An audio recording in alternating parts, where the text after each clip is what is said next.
Liam, thanks very much for giving up your night and joining us tonight. It's very much appreciated to hopefully inspire and keep engaged these young people on this call, because you know we've just been chatting amongst us coaches. Lockdown 3 is proving very tough, so it is very much appreciated.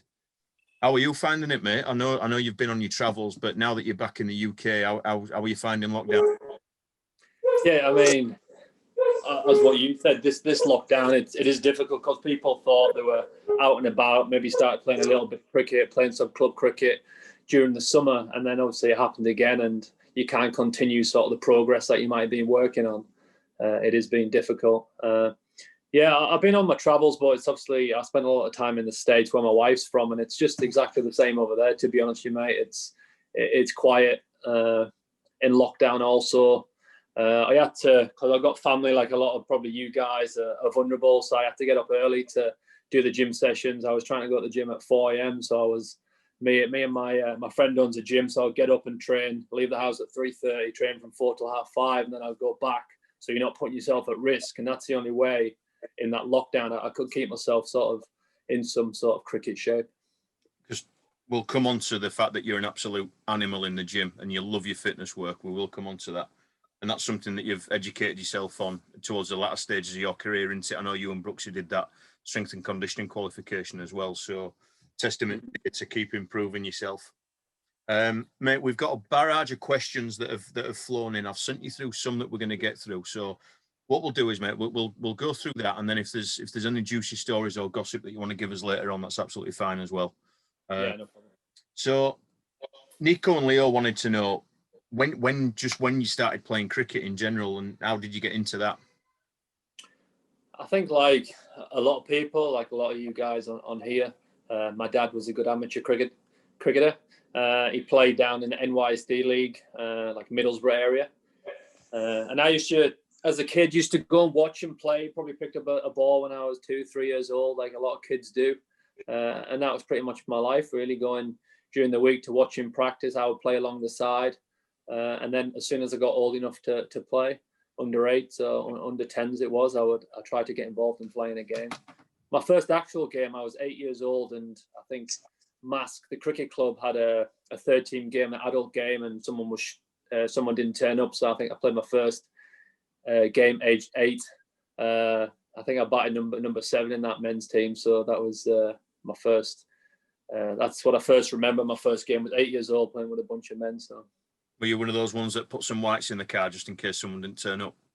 I think I just walk around in whites constantly, mate. I was just happy that I found a pair of whites that fit me. So even when I was practicing from the age of 3, 4, 5, I probably just had whites on walking around the ground, I think. You've clearly grown into an absolute monster size. Were you always big for your age? Did you dominate through size? Not at all. I was mainly a batsman growing up. Maybe when I was 15, 16, I grew. But I was assigned all my junior cricket, under 11s, under 13s. I was mainly a batsman. I had obviously good stats, like when you used to get 50 in 4 overs, and you used to hug the strike and face 5 balls and get a single off the last. And you score a quick 50 off 20 balls, and that's what I used to do. I used to bowl, decent bowler, but not quick. But it was only when I was, I think, 15 or 16, I went to Durham as a batsman, played for Durham Academy as a number 3 batter. And I came back one winter and I grew. The keeper was stood up to me at that point when I was 15. A guy called Philip Mustard played for England and Durham. And I remember bowling a bouncer, and I went through, hit him on top of the head, and he stood back ever since then. So that's when the pace started to come. And as you develop and get stronger, I got stronger with my height, and then that's when the pace came. So Colonel's going to blame you for his bad looks, is he? Yeah, mate. I think I probably knocked some sense at him.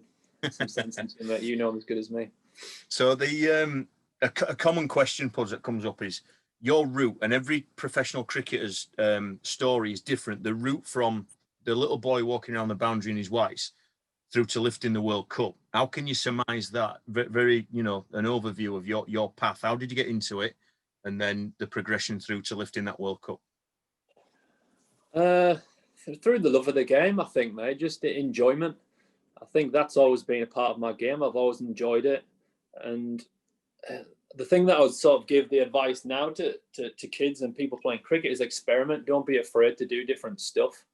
I think it was more frowned upon when I played practice, and some of you guys did as well, Brycey and Wayne, was you probably get scolded for practicing a reverse sweep or doing something out of your comfort zone. I had a good coach, Jeff Cook, who always told us to experiment and do stuff like that, and that would be the advice. I enjoy my cricket all the way up until now. I still enjoy it. Work hard and enjoy, and that's pretty much what I've lived by, to be honest with you. So you've recently moved to your third county, but Durham was your academy and your grounding in senior cricket, and then you had the famous move to Yorkshire in 2012, and then you just blossomed basically. Touching on, what did it feel like at Durham when you were coming towards the end there, and then the new lease of life at Yorkshire? Can you just explain that transition? Yeah, obviously every team I've been to, I've enjoyed it. I've been successful with the teams at each county.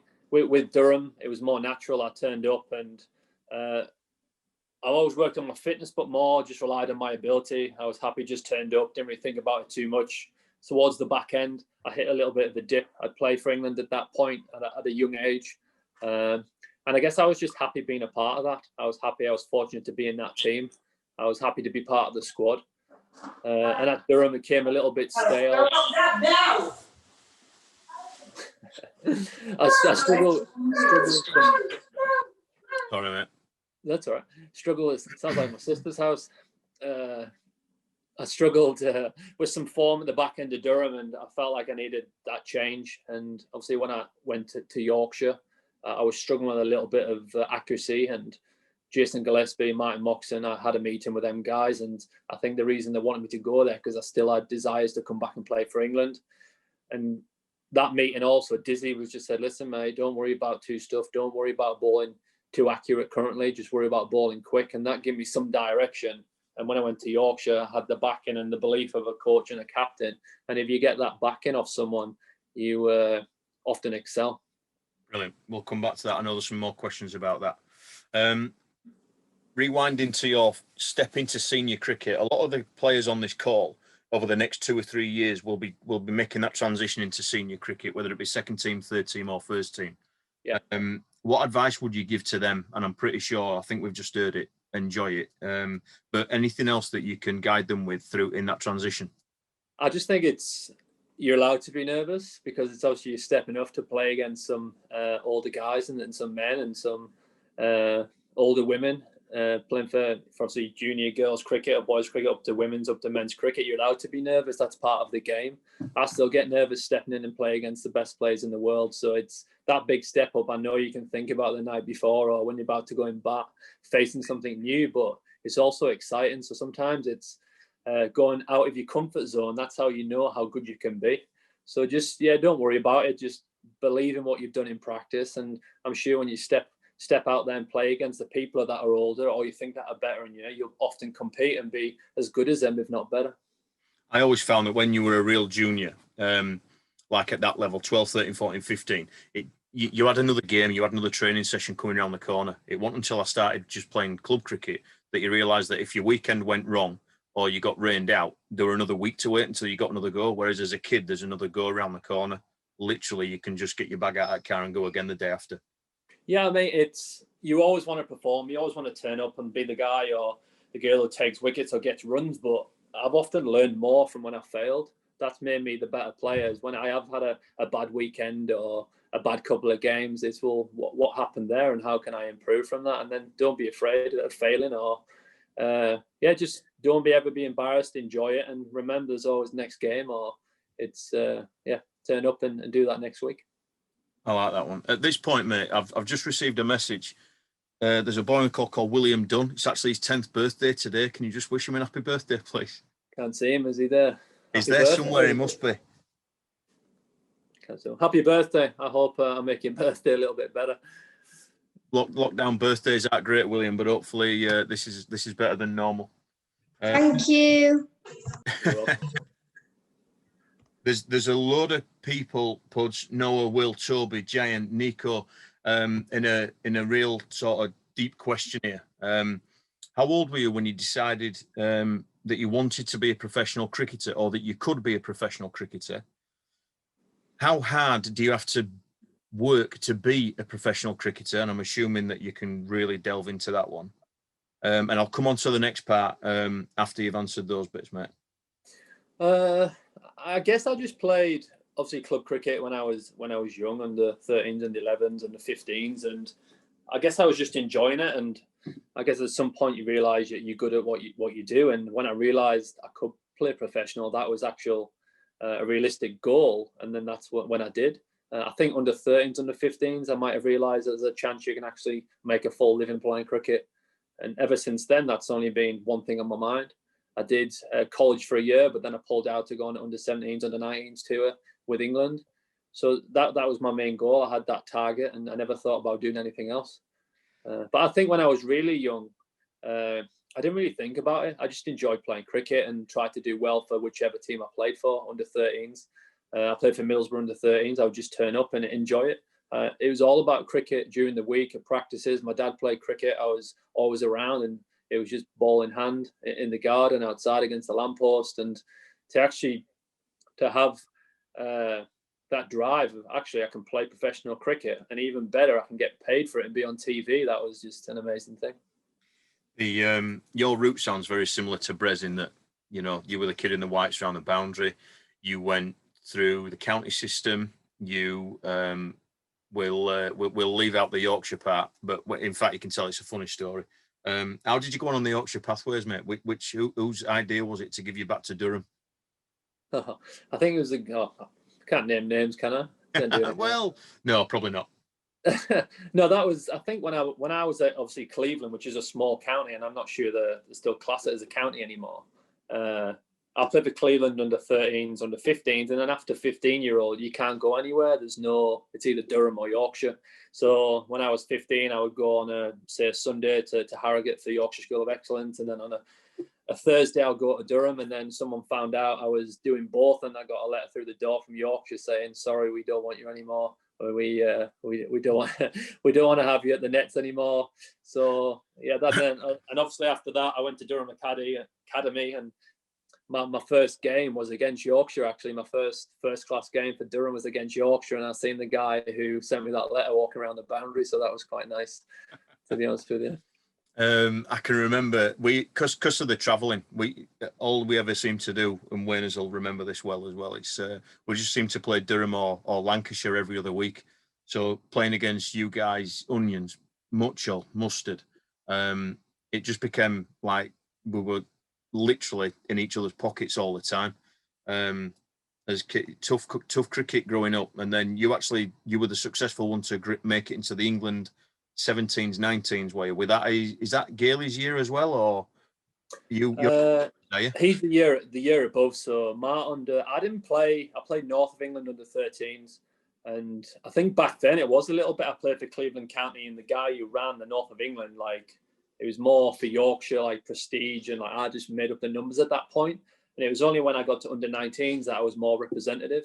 When I grew and I was being successful, that's when I represented England, and we had a really good group. So I played when I was 18, and there was Brezzy, Alistair Cook, Luke Wright, a lot of them guys who went on to win World Cups in the T20 or obviously the one day, and Cookie, who's England's best ever Test batsman.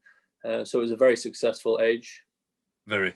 So given that you grew quite late, you've had a lot of success before you grew. What was that based around then? Good technique, good temperament, aggression? I think a bit of both. As a batsman, I've always had a decent technique. Obviously, I bat lower on down in county cricket and England cricket, but obviously said I can still bat and get runs, and I always backed it to a decent technique when I was younger. A good hand-eye coordination. Obviously, used to slog across the line a lot when I was a little. Hit the short boundary. But as I said, that's the thing now. That's what I'm saying. It's like T20 cricket, T10 cricket. That's a good shot if you can clear the ropes. As long as you've practiced something, whether it's a shot to cow corner, they used to class it as a slog. If you've been practicing that day in, day out, it's a shot that's in the book. Same as a reverse sweep. If you've been practicing, you can't really get told off. But if you've not been practicing, you pull a shot out in the game and then expect it to be told off a little bit. Yeah, I bet there's been some rockets in dressing room.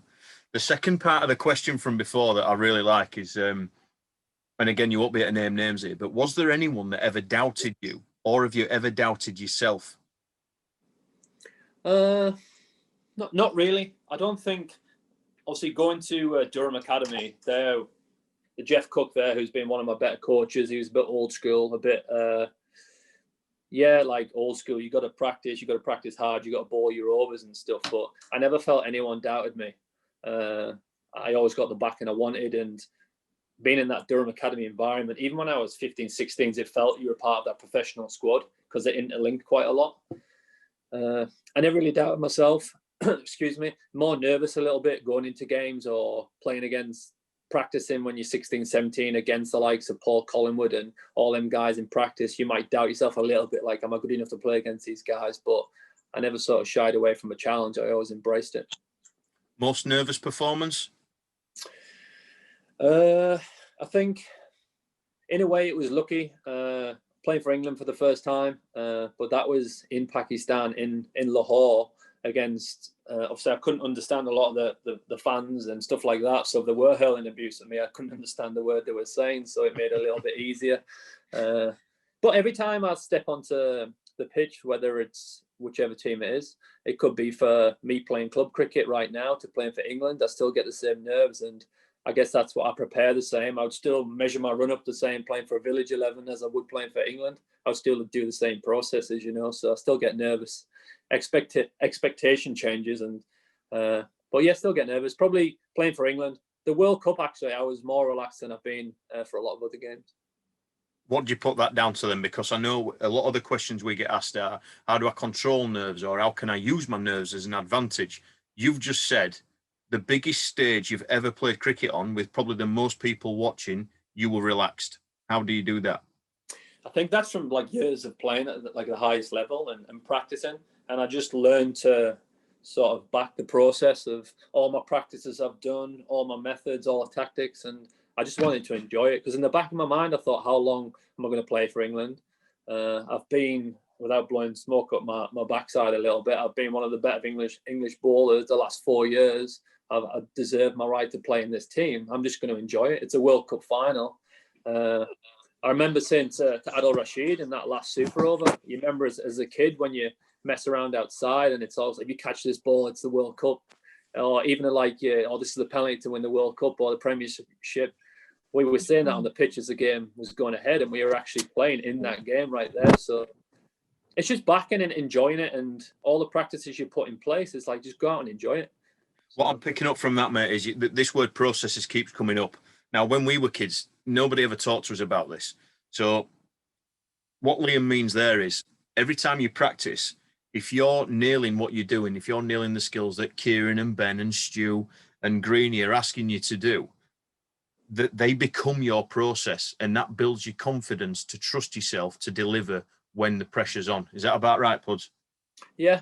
It's as the backing yourself as well, is when you go to practice, even as a young kid or whatever age, is when you go into practice, what can you get out of the practice? Don't just go and have a practice and then come out of it and think, well, all right, that was just a net session. Like, go in there and maybe work with something, like think of something where you don't feel like you're that good at. Like today, out the net session, I felt I defended really well. I felt I was really hard to get out. Or I went in today and I've been struggling to leave the ball and I left really well. But each session or fielding drill or bowling, get something out of it. And when you walk away, you're like, that was really good. I feel like I've improved a little bit. Poysden actually made a point last week about all the things you've just mentioned there. He's actually got a notebook, or he uses his phone these days. Have you got a similar process, or do you just put it in the memory bank? No, I do. I keep like a journal, like a sort of diary thing. As I've got older, I've used that a lot more. Just to tick off what today out of practice, what did I get out of the practice, and you think of all the pros, all the best in the world, like Stokesy and all these guys, is they're still trying to improve every day, and they're probably still. I've seen people in the England dressing room, they'll walk off and they have a little notepad and they might write something down and they put it in the bag. It's for no one else, it's just for them. But they know when they go and look in the bag, it's like, all right, today I've worked on this, or I ticked off this was really good today. You talked earlier about you being one of the best bowlers over the last 4 years. Do you think you grew into a role that you knew the team needed and you perfected your skills at that? The cross seam, the variations, hitting the pitch hard in the middle overs. You were a key factor to England having so much success because you plugged a gap that no other team had. Mm-hmm. Yeah, I mean, when I started bowling I went through stages at Durham and stuff when I bowled quick, but when I came to Yorkshire, them first few years when I was bowling at my quickest in the early 90s, I wasn't really swinging the ball, and I didn't back myself too much after being out for so long in terms of control. But the best thing I could do was run up and bowl quick. And I felt when I bowled quick and I bowled it with a cross seam, there was uneven bounce, and it's quite hard to face as a batsman. And when this started to work against the best English batsmen in the county circuit, like your Trotties and your Bellies and Cookies and stuff like that, I just sort of stuck with that. And then that was sort of the route I went to. I played Test cricket for a while, and then I got drafted back into the white ball game. And I didn't really see that role. I thought, I'm just in here, I might bowl in the middle, I'm going to try and bowl quick, and never thought too much of it. And I think that it was Owen Morgan and Trevor Bayliss who sort of seen that role for me, who thought he's bowling rapid, he's bowling really quick, and we can use him in the middle. He's not a person who opens a ball and swings it, but also he's probably at that time one of the quickest in the country, and he's bowling aggressive. That's what we need. And I think that was, I was given a gate. So obviously I started to do that, and then I realized, well, I can't just be that person who runs up and bowls quick and short. You're only allowed 1 or 2 bounces and over. The rules change. And then people learn what you do. So they just sit back on your back foot. And then that's when you develop, and how can I improve this role? Learn your slow balls, learn different variations. And I think I grew into that role after being given a chance. You've got to be immensely physically strong to do what you do consistently. Mm-hmm. Your training that you're obsessed with, has that been throughout your career, or is that been triggered when you thought, I can actually make a really good go of this? I think early on, I remember I did a fitness, like the old school beep test. I don't know if they still do it, like similar to the yo-yo. And I remember I was really bad at it. And then after that, maybe when I was 14, I think I was 14, I was still at school, and I was going to Durham Academy twice a week. I would just run every night. I would go out and do, obviously there was no gym for me at that point. I would go out and run a mile a night, and then do so many press ups, and I just keep doing it and getting better and better. And then that sort of became not an obsession, because that's sort of, you don't want to be obsessed too much with anything, but it became something that I felt like if I keep on top of this fitness side, it's going to make my cricket better. And I guess when as I said, when I grew, I'd already started working on the fitness thing. So as I grew, I kept strong with my height. And it's always something I've loved, and I've sort of prided myself on turning up and being one of the fittest and trying to win every different fitness test. But it's not the be all and end all, obviously, because how good's Rooty as a batsman, and he's not one of the fittest in the team. So it's not all about that. It's all about what works for you. Rooty, he didn't have to bowl 90 mile an hour though, does he? No, you're right, mate. But it's obviously people have different. Nowadays, you have to be fit, and you have to pass different fitness stages to play for England. And when you get contracted, you get fined if you don't pass different fitness stuff. So it's a massive part of the game, and it's keep going to get more and more as we've been involved in the game. Fitness has gone better and better and better, and there's more people involved in that side of the sport. Certainly, as Kieran's been running online fitness session for some of our squads on here, so bear that in mind, kids. Just keep at it. Not just one session with Kieran. Do it on your own as well. Great stuff. Jack and George, this one, Puds. We live in Darlington, just down the road from where you were born. What opportunities to develop your cricket were open to you as you were growing up? And as a Borough lad, how did you end up at Durham? What was that? I think we've gone through that bit. And how did you feel about the move to Yorkshire? So what's up there for him? What did I have? Well, growing up, there was when I grew up, I didn't play any cricket at school.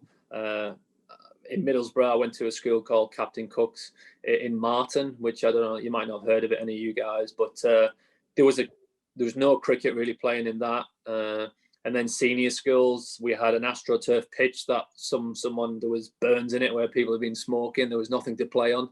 I just played club cricket, a lot of the quick cricket with the orange ball and the blue set. I remember just playing so much of that, and that was a lot of that stuff, and then a lot of club cricket. So I was in between my dad's cricket ground and then playing midweek with a quick cricket set, and that's what was available to me. I when there was a chance to go and practice anywhere, I would jump on board, whether it was with my friends or that was sort of available. I think I'm not sure what's available in Darlington Way now and around that area. I've not really been around there too much, so. I'd assume there's in the winter there's the same stuff as down here. I'd assume, but I may be wrong. So how did you feel from being up there as a lad, Yorkshire saying at whatever age you were that no, we don't need you on pathways, but Yeah. As a borough lad, how did you end up at Yorkshire, and what did that feel like? Were you just very ready for it? Yeah, I came to a point where I'd sort of stayed the same, and I wasn't really improving, and that wasn't down to anyone really. I always practiced hard. Maybe there's some other factors that I wasn't taking as serious as I should have. But yeah, I came to a chat with Jeff Cook, who I still admire, who was the coach at that time. And I just said, I don't think it's working out a little bit. And I guess he wanted me to stay. But I think we both knew it was sort of time that I could go. So when I had the chat with Yorkshire, I think I was ready to move there. And I guess Middlesbrough is still sort of classed as sort of Yorkshire. My dad's sort of mum classed himself as being from Yorkshire. It was always the county they followed. It was an easy transition. I got offered a few counties, maybe 5 or 6 approached me, and Yorkshire were the first team I spoke to. Without getting money involved, I signed for Yorkshire for less money than I got offered from everywhere else. I wanted to go there. It was close to home. I still felt as I was Yorkshireman, really. And I knew there were other people signing that were also good. They just moved up from Div 2, so I had really good cricketers. I knew Brezzy and Gailey, who I'd played with growing up. And I just thought it was the right move. And obviously with Dizzy Gillespie, who I looked up to growing up, and Martin Moxon was the coach at Yorkshire. He's high up at Yorkshire. What is he, chief exec, is he? What's Frog? Director Director of cricket, yeah. But he was also what I guess people didn't really know too much about. He was my head coach at Durham for a point. Of course, yeah. So yeah. Jeff Cook sort of overseen the academy, but Frog was the head coach of Durham and who gave me my first break. So when I went and met him again at Yorkshire down the line, I had a relationship with him. And I guess he knew what type of person I was and I would put in. And I think he's seen that I was ready to be serious and give it another crack. Many people would argue that you coming to Yorkshire and a couple of other key characters that came in sparked off what was the double championship winning side. From an outsider looking in, your bromance with Brooksy and everything, it genuinely looked like mates having fun playing cricket as a byproduct and winning a lot. Yeah, I think that's what happens. I think at Durham it happened the same. People sort of, you work hard, you do, but when you play, it seems like everyone just fits in place like a good jigsaw puzzle. Everything, all the pieces just come together, and that's sort of what happened at Yorkshire. You had some great cricketers there, and Gailey was now captain. Brezzy was round.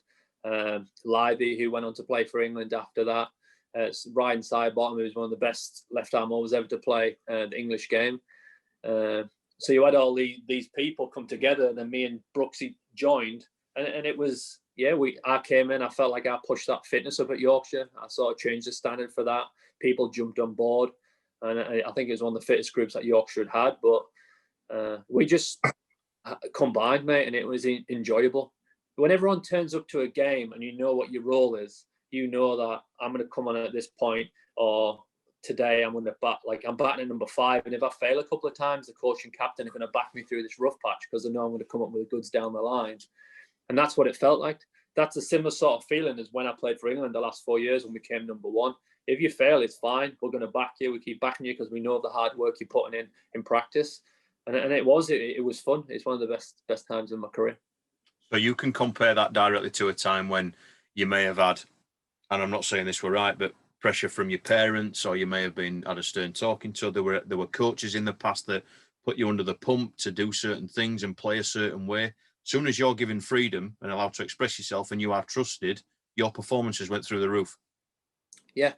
I think if you get given that, you'll get given chances. If you keep messing up and you keep doing the wrong things, not on purpose, it maybe out of context, but if you keep turning up late for whatever job, finally they're going to say, listen, this is not for you.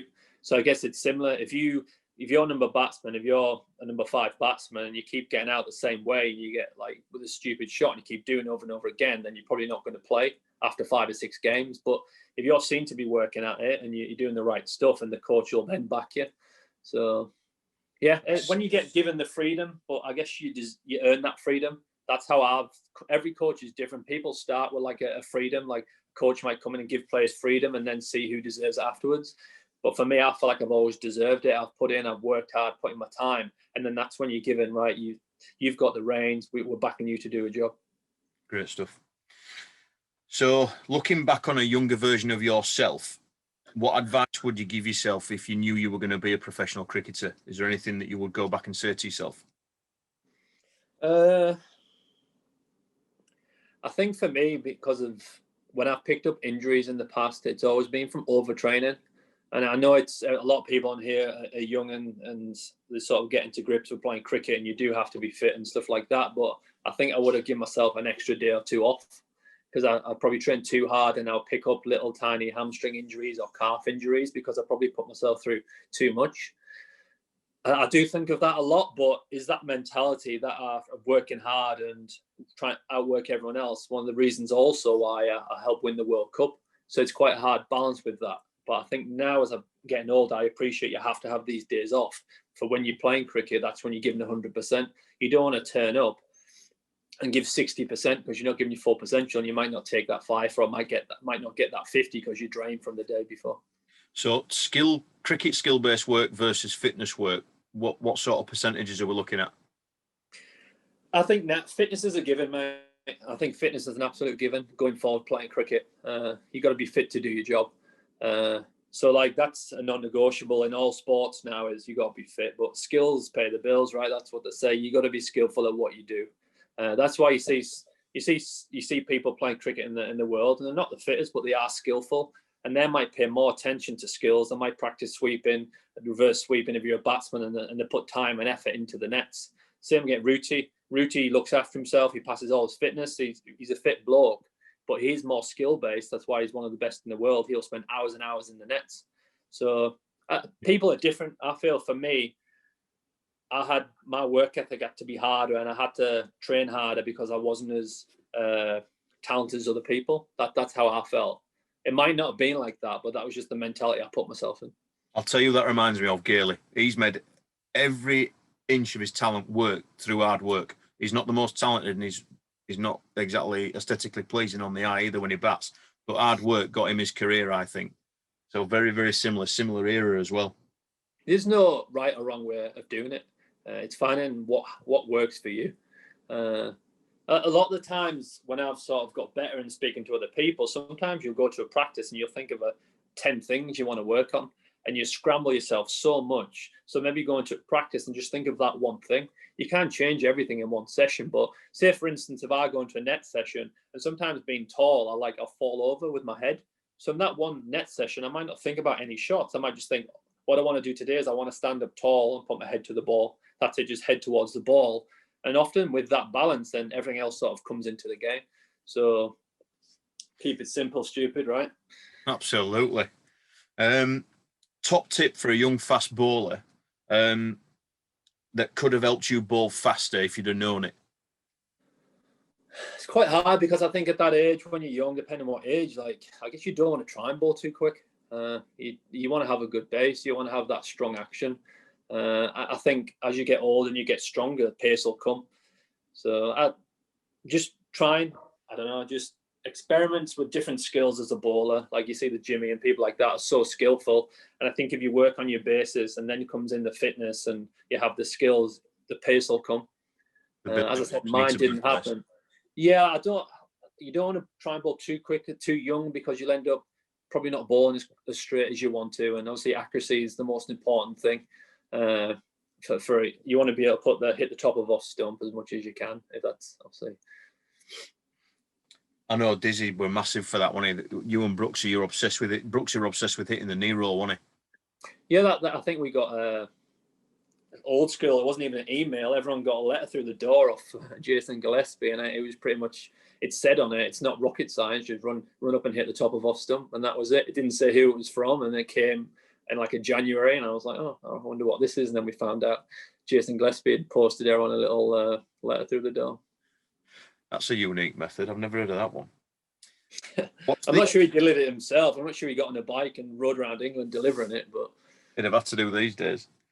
Lewis wants to know, what's the best piece of advice you've ever been given in cricket? So we'll keep it on field.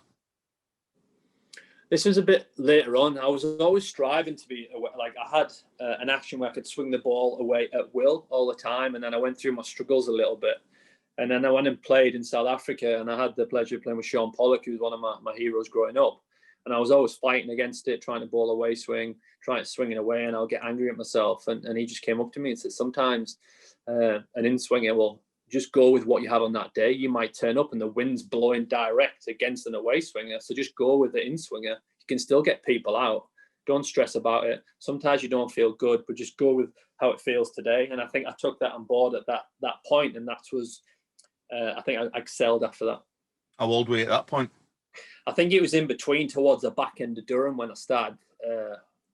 I guess like that change was starting to happen about wanting to like move a little bit. Right. Who's had the greatest influence on your career and why? It's quite hard to be specific. There's so many people in different stages. My dad was a massive influence growing up.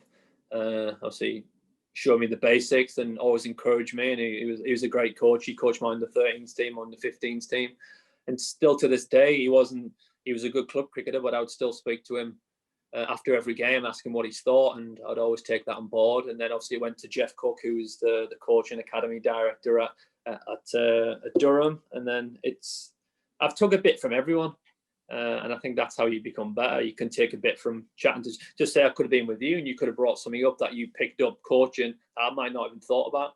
It's just be a bit of a sponge and just take bits from everyone, really. That's it. And then I always got told, smile, say thank you, because they're just trying to help, and then work out what works for you and then forget the rest. Yeah, I think, what thinking about is you don't have to take on everything someone tells you. And I think that's when you're young, you sometimes think that I have to take on what he said, what she said, and it makes you so confused. If you don't realize what's going on, you can ask that question, can't you? I'm sure, as you said, being a part with you guys, you can say to them if people are muddled in the brain, give them some more easy advice.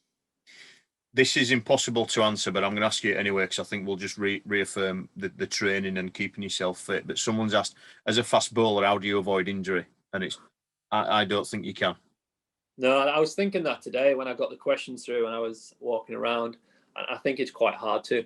And then I guess then when I was speaking earlier about having them recovery days, that's crucial. It didn't used to happen as much when I started playing county cricket. You have to bowl, you have to do this. There wasn't many days off. In the day off, you got to go for a run. And I think that's why my fitness came in, because Jeff Cook was so adamant about that. Your day off, well, you should go for a 5-10 mile run. But looking at Jimmy, the best bowler in the world, he takes his days off. He works hard. He goes to the gym. He does what he needs to do. But if he gets a day off, he'll take that day off.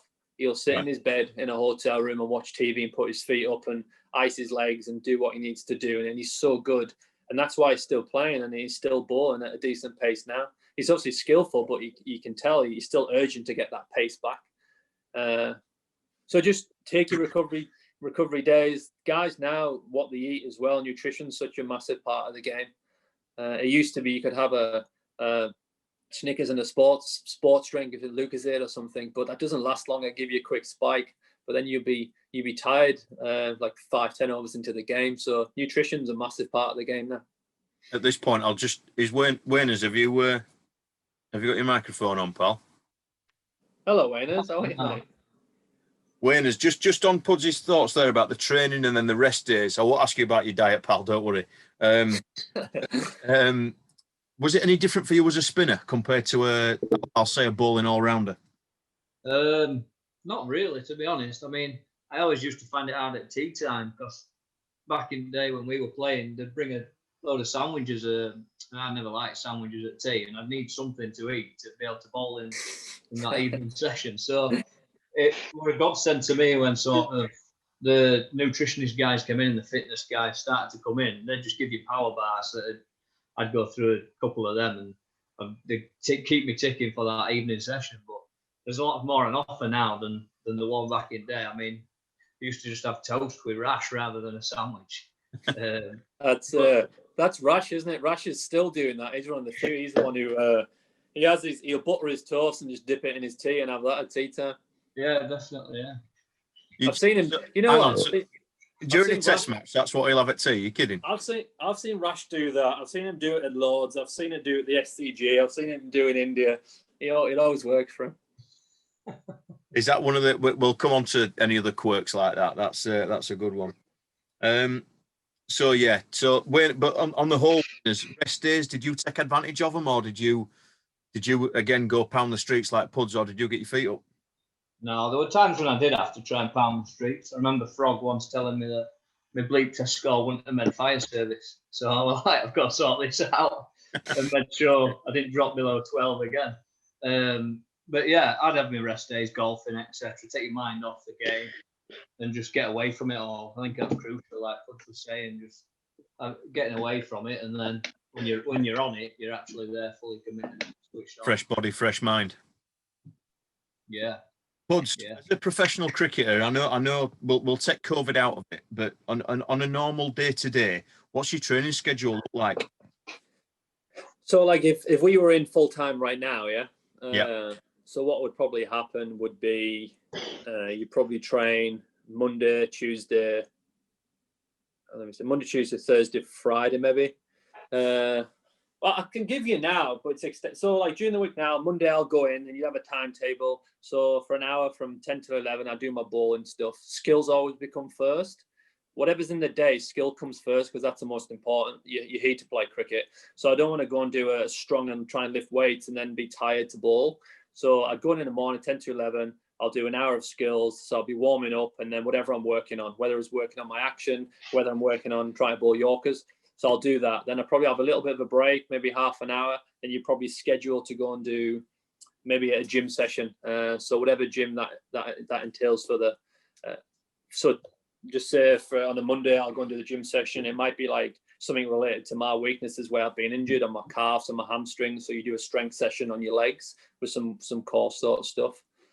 So that's 2 good sessions in the day. And then the following day, it could be a good batting session. So on the Tuesday, I'll be batting for an hour. And then it might be upper body specific on stuff that I've, my weaknesses that I've done in the past to make sure I sort of bulletproof my injuries so it doesn't happen again.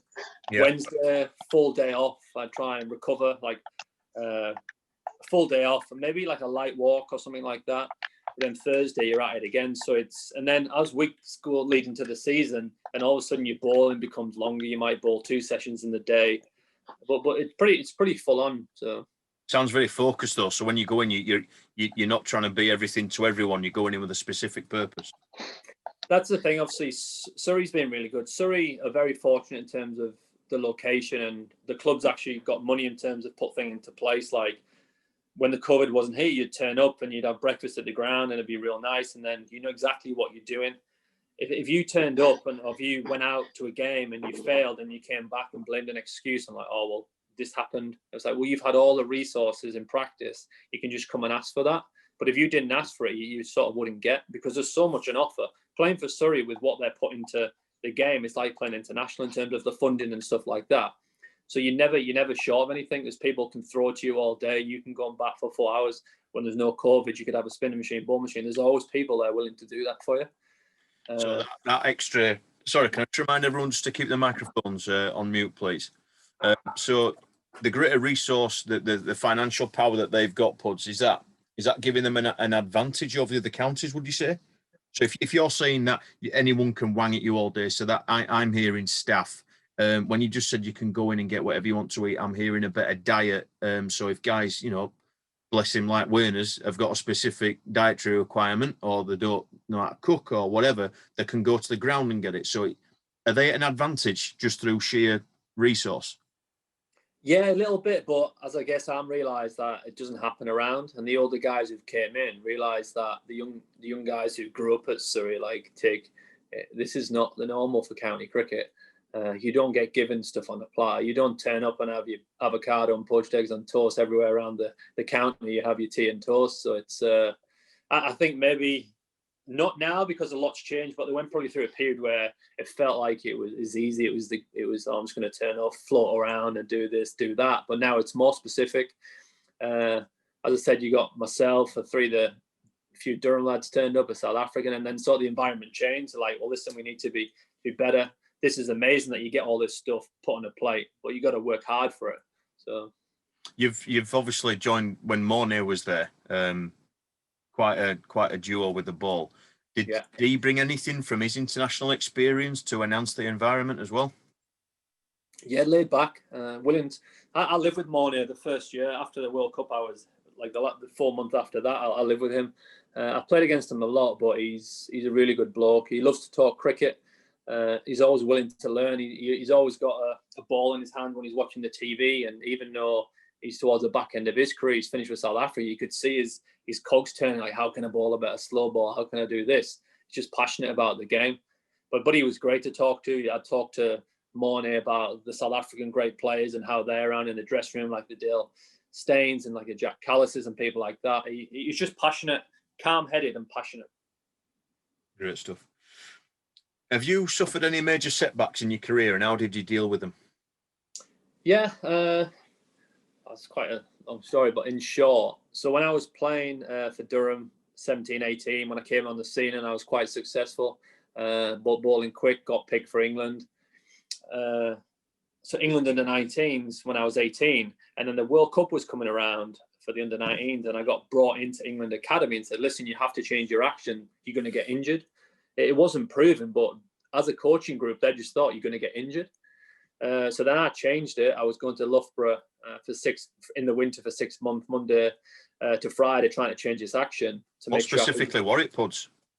I'm not sure. It's called, like, obviously the mixed action, which is quite a normal thing. But at that point, England Academy got a few Australian coaches brought in.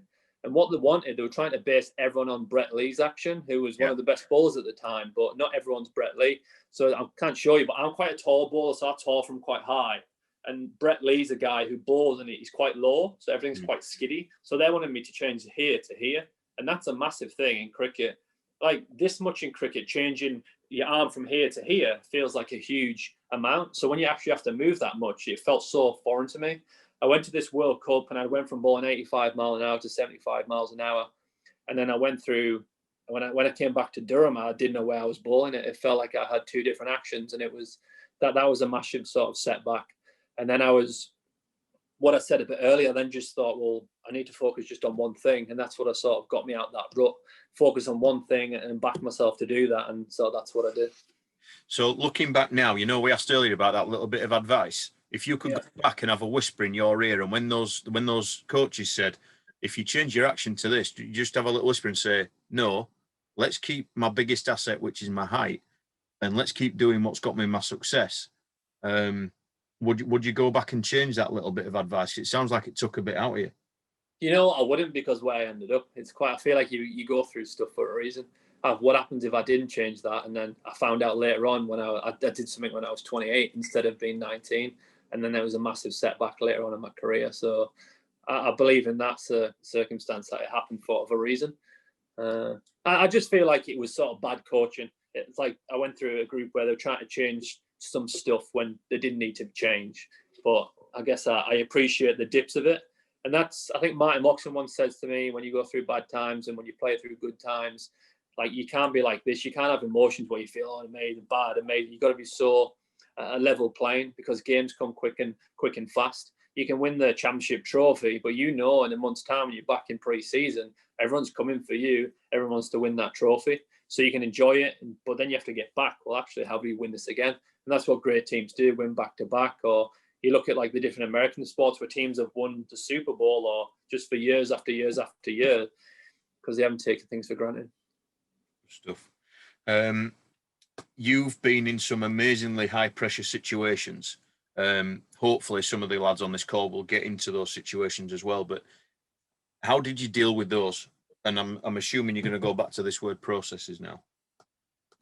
I think, as I said, you're allowed to be nervous, and I just enjoyed the excitement. Sometimes on a night I'll go to bed and I'd be panicking a little bit, and you do find it hard. Another sort of setback I had was when I was playing Test cricket when I was 21. I was playing international cricket. I would go to bed and I would sort of have nightmares that I would bowl like 5 wides, the first ball in a Test career. So I don't know. It's thankfully that didn't happen, did it? That way, Emerson, wasn't it? It's split. I know, but no, it's. So I completely just rerouted the question. What was the actual question? Sorry, Matt. How do you deal in those high pressure situations? How do you get on top of your emotions and like you say, just be on that level playing field and so you can perform? I think, back to knowing your processes and stuff like that. But what's happened, what's been brought in more in sport, and I guess more for people now, because people say they are suffering with different stuff, like in terms of people get anxiety and stuff like that. For the last 6 years, like through these pints, I've always like meditated, and it's not something I've like everyone knows, but it's something I've always done. I would try and find.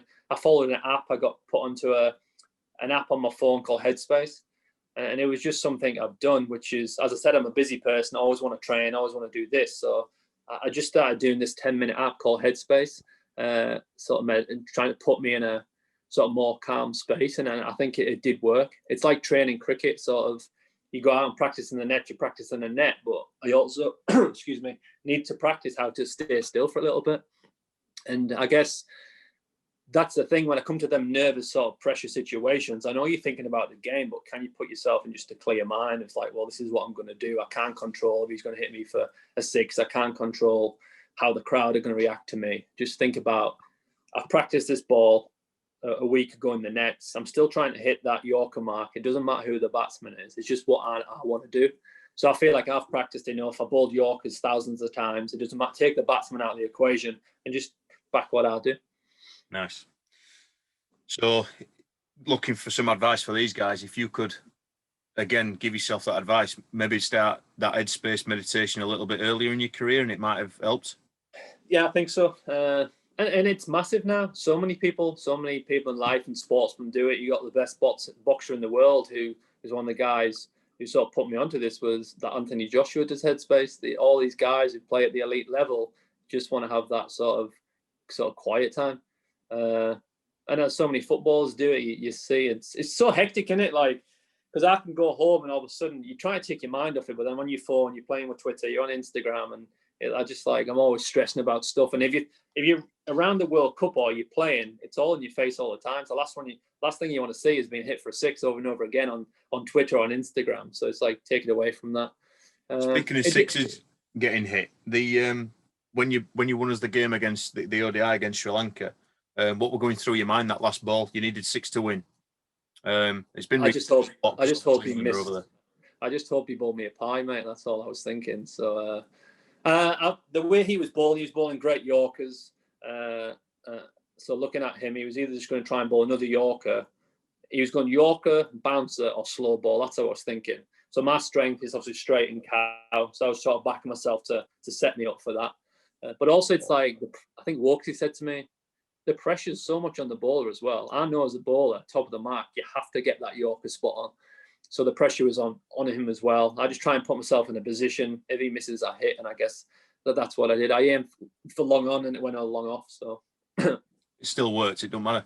So, no. But the tactical work, the awareness that you were showing there, you knew what you were going to try and do. You know your strengths, and you were backing yourself 100%. Yeah, I know my strength. I wasn't going to get down on one knee and reverse sweep because I just don't do it. I've not practiced it, but I know that if he misses, I can hit in these areas, and there's a good chance my percentage of hitting a 6 is a lot better. At what point did you start to understand your own game to that detail? I think as you play and get experience, probably since I got back involved with England and sort of Yorkshire, but it changes all the time. It does change, because what I knew about my game, I thought I knew everything about my game when I was bowling away swing as top of off stump, to then moving to Yorkshire, and my game was completely different. But I think in the last 6-7 years, I was comfortable with my game. So it took a long time. It takes a lot. People know it differently, but I go back to the best players in the world. They're still they know the game a lot better than everyone else, but they're still willing to keep working on it to get very specific. Great stuff. When you first got called up for England, let's say the senior side, not let's just assume the junior stuff, your mum and dad were very proud and all the rest of it. Your first England senior call up, what did that feel like? Who was your first phone call? Yeah, I think it would have been my parents. Because it was just after I just watched the Ashes when Freddie and KP had won the Ashes. And then that finished, and I got a call maybe a month later because they were going on tour to Pakistan. Simon Jones had got injured. So then all of a sudden I was sat on a plane next to Fred and to KP, who were my heroes I've just been watching 2 months before. So yeah, you joined that circus that was going on. Yeah, so I was walking around like a little kid. It's like first day of school, so it was a little bit intimidating. And obviously Plunkett, Peterson, Sim, so you sit next to each other on the plane. So it was real intimidating. A guy who has this blonde streak down his hair and then is now dating this celebrity singer and stuff. It's quite intimidating, but yeah, it was as I said, sometimes that I was nervous and I was a little bit shy, but it just sort of embraced it. But you grew into the role, shall we say? Yeah, and then it's just at that point what I try to do, which players do a lot better as a young player coming in, it can be hard and you do get nervous and stuff. So I've tried to make a conscious effort growing up. So when I'm a senior player, you make people feel welcome coming into that. Whether it's like they're on a flight, all of a sudden you're on a flight with England going to Australia. Sometimes people are a little bit intimidated. So just make sure it's more welcoming, as I think people do that a lot better anyway now. Yeah, agreed. Your favourite moment in cricket? I think we spoke about is playing World Cup. Yeah, winning the World Cup was obviously go down to a super over, winning the World Cup with a team that would be the last 4 or 5 years of being flying up the charts, coming to number one, playing with like some good friends. That playing with that England team felt like it was my team day in, day out. It, as much as I love county cricket, but the England team felt like we were a group of people and that felt my team. So our team. But yeah, obviously the final, Lords, home of cricket, super over. It was an amazing day, and obviously that's been the best day in cricket. Best day of my life. I hope my wife doesn't see this, but it might have been the best day of my life, I guess. But I better not say nothing. We'll keep that under wraps, mate. Level edit that bit out. Just tell us a bit more about that, about the dressing room after and things like that. The stuff that we don't get to see. What were going on?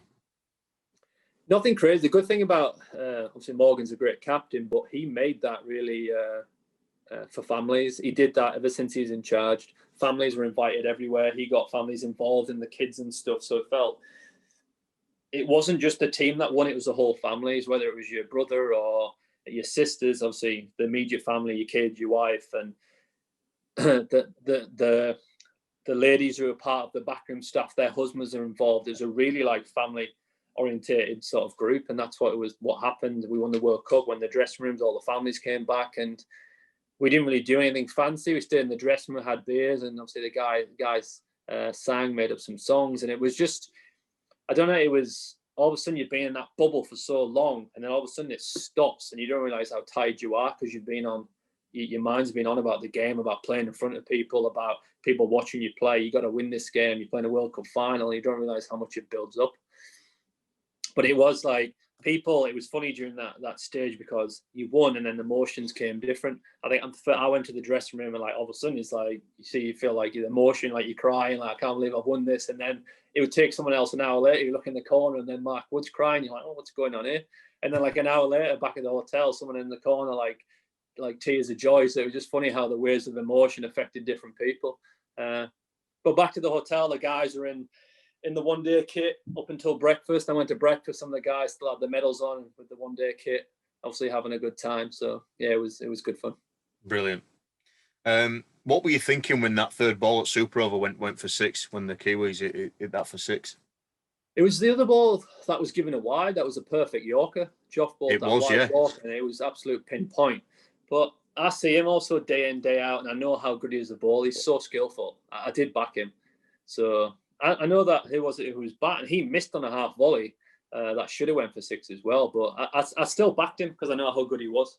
I was more worried about Giro misfielding again, but luckily enough, he's normally 1 from 2, so he'd already fumbled, so I was backing him. Joffre coming onto the scene, did that?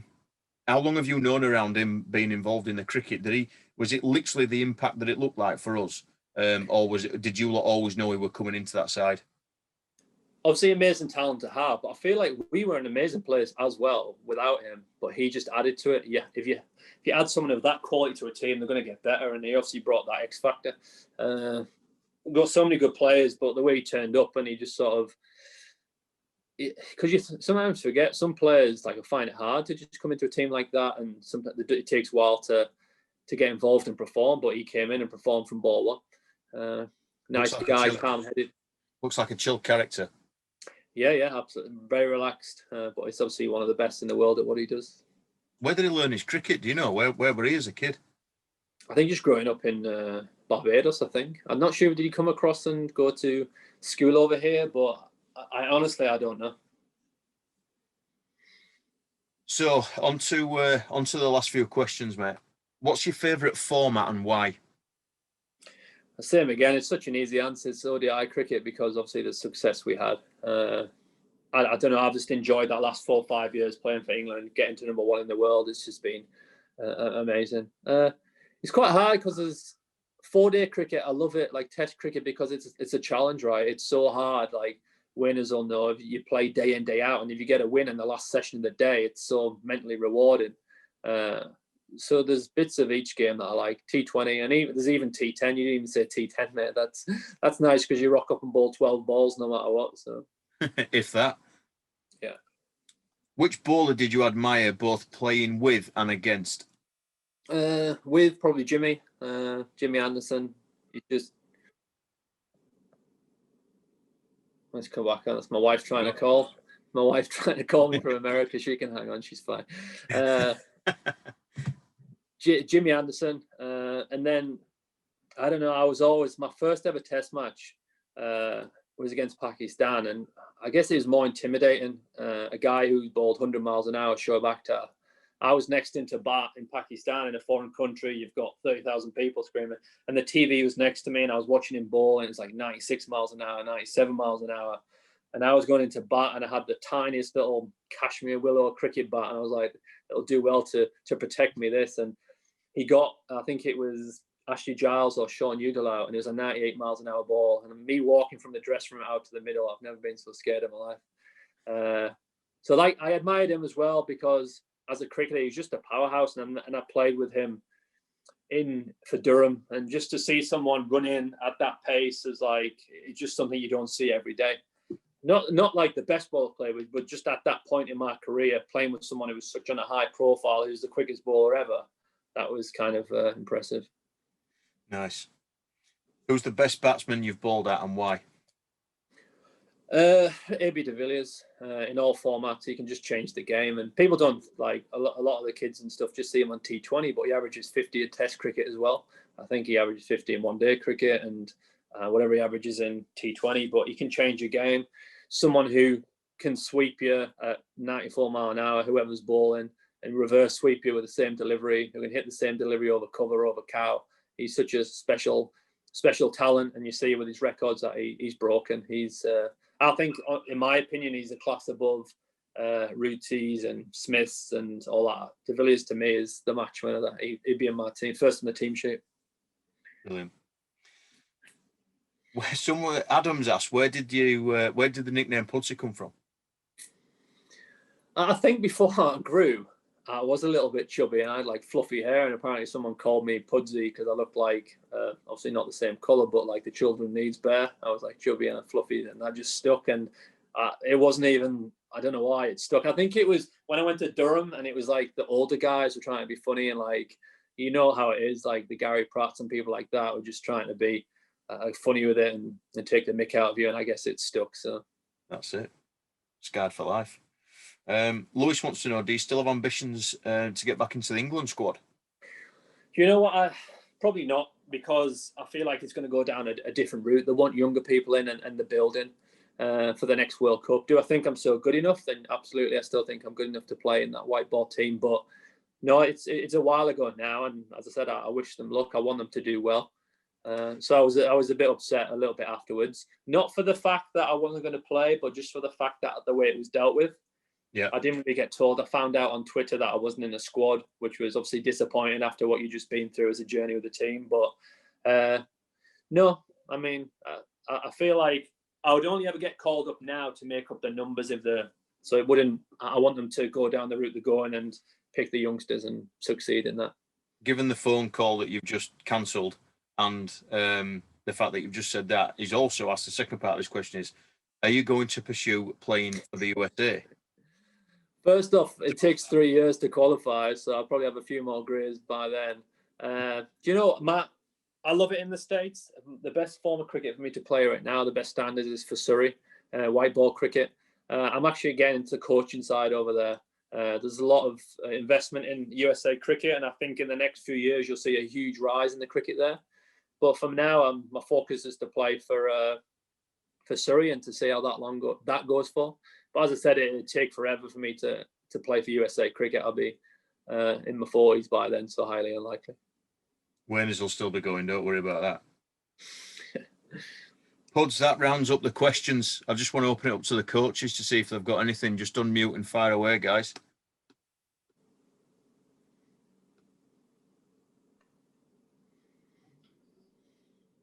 Yeah, I'll go then. I've got one. Just, is there anything specific that you can tell that makes you bowl? One day you might bowl 90 mile an hour, as we see with all fast bowlers, they want to bottle that up and redo that as many times as they can. Is there anything specific that you think, right, if I do this, I'm going to bowl quick? Or is it a rhythm thing? Or what is it with fast bowlers that helps you to bowl that fast every time? Is there any secret?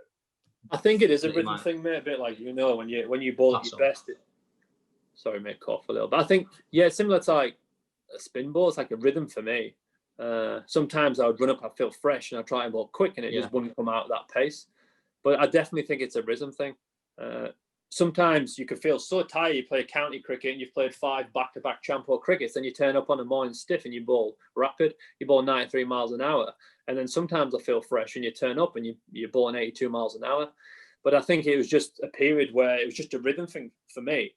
As I've got older, I've got better because I generally know go back to the process. This is what I do. I don't bowl 90 miles an hour anymore. On a good day, I'm bowling 85, 86s. I think I know what I can do now. But I think it's just a rhythm thing. The more I bowl, the more I back my action, the quicker I bowl. Nice. Anything from anyone else? I'll jump. I just wanted to ask Paddy, in terms of having a plan for after cricket, how important is that for you and kind of where you're shaping your career now and looking into the future? Yeah, I think it's huge. I think it's the one thing I sort of regret. I think as a cricketer, you have so much time on your hands. When I first started being a professional cricketer, you think you've had a long day when you spent 3 hours at nets, and then you go home and I'm tired. Like, I'm just going to play on my PlayStation or whatever, watch TV. You have so much time on your hands, and I feel like I wasted a lot of opportunity, a lot of hours dwindling away. And I know there's a time and a place to watch TV and enjoy that and play PlayStation, but there's so much time to do other stuff. And for some people, I'm very fortunate that I'm still playing the game. I've had a long career, but I've played with a lot of talented people that have been cut short at mid-20s and then found they had nothing to fall back on. So for me, I would also, it's good for you as well because you can stop thinking about cricket too much. Maybe get away and do some stuff on the side.